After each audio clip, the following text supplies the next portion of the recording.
The European Union is potentially facing disintegration. Sur le fait que notre Europe, aujourd'hui, est mortelle. To a certain extent, the three major powers. Putin to make a state visit to China Tuesday. President Trump is getting set to meet with Xi Jinping in Beijing. The United States, China, and Russia are exerting pressure on Europe from different angles, threatening its stability. The U.S. is applying political pressure. Where other allies do not spend with urgency, our dues contributions will go down. NATO will be a two-way street. It's only common sense. America cannot care for or pay more for Europe's defense than our allies do. Defense spending will be priority number one. To stay safe and to prevent war, we need to spend a lot more, especially in Europe and Canada. China is actively undermining Europe's industrial foundation. China is really a challenge for the German automotive landscape at the moment. With the rise of the battery electric vehicle, which has gained now 17% market share here in Europe as well. Ultimately, I believe that over the next 20 years, we may witness Europe's position in the world steadily declining. The EU's economy is now fighting for survival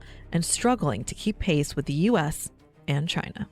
A continuous slide that could potentially culminate in a new wave of revolution. The French government collapses, plunging EU's second largest economy into turmoil. From an objective geopolitical standpoint, Europe is currently navigating a period of systemic erosion. Europe's long-standing prosperity was built upon three distinct external pillars: cheap energy from Russia, security guarantees provided by the United States, and the massive growth potential afforded by global integration with China.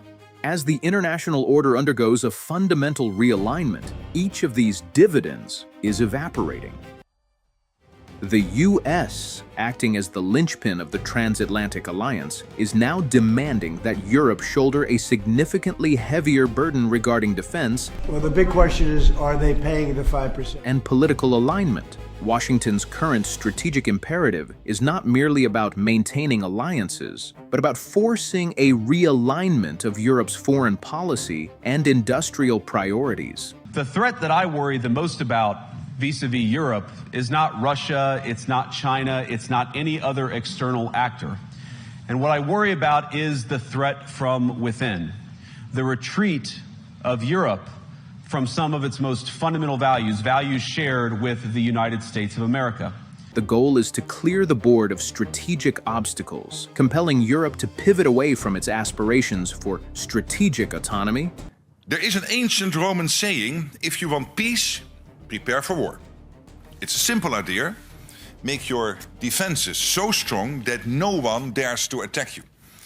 Today, NATO's military edge is being aggressively challenged by a rapidly rearming Russia, backed by Chinese technology and armed with Iranian and North Korean weapons. And back into a framework that aligns with broader U.S. interests. Only Europe and North America together can rise up and meet the challenge. With an ambitious new defense investment plan to spend 5% of GDP for defense. This will mean a huge defense dividend, an engine of growth for our economies, driving literally millions of jobs on both sides of the Atlantic.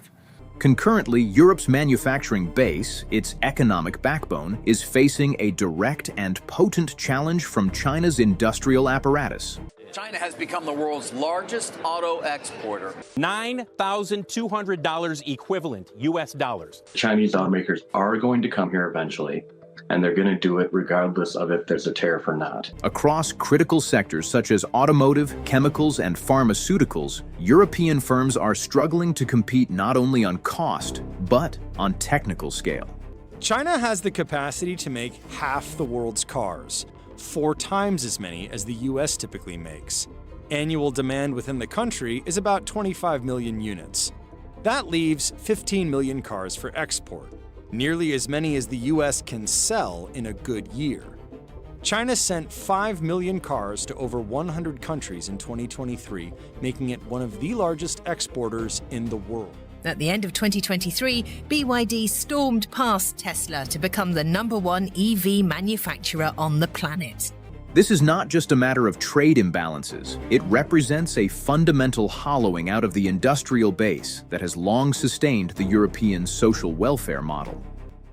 German industry is facing unprecedented challenges and the longest period of economic malaise in the modern republic's 75-year history.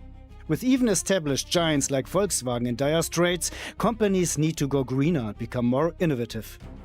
The conflict involving Russia has effectively terminated the post-Cold War era of peace and stability. We are Russia's next target. Whether through the disruption of energy supply chains or the continuous pressure on the European security architecture, the state of constant volatility has replaced the previous era of security predictability. His warning is that Europe is entering a new era of confrontation with Russia, with some analysts even calling it a new Iron Curtain. The widening band of tension stretches from the Arctic along Russia's border with NATO countries like Finland, through the Baltic states, down past Kaliningrad and into Ukraine and the Black Sea. Who will be our enemy in 10, 15, 20 years? Spoiler, it's going to be still Russia. Definitely someone in Kremlin has intentions to poke NATO. There is no one in the world who's as good at fighting drones, dealing with electronic warfare, as the Ukrainians. This has left Europe in a state of perpetual strategic anxiety.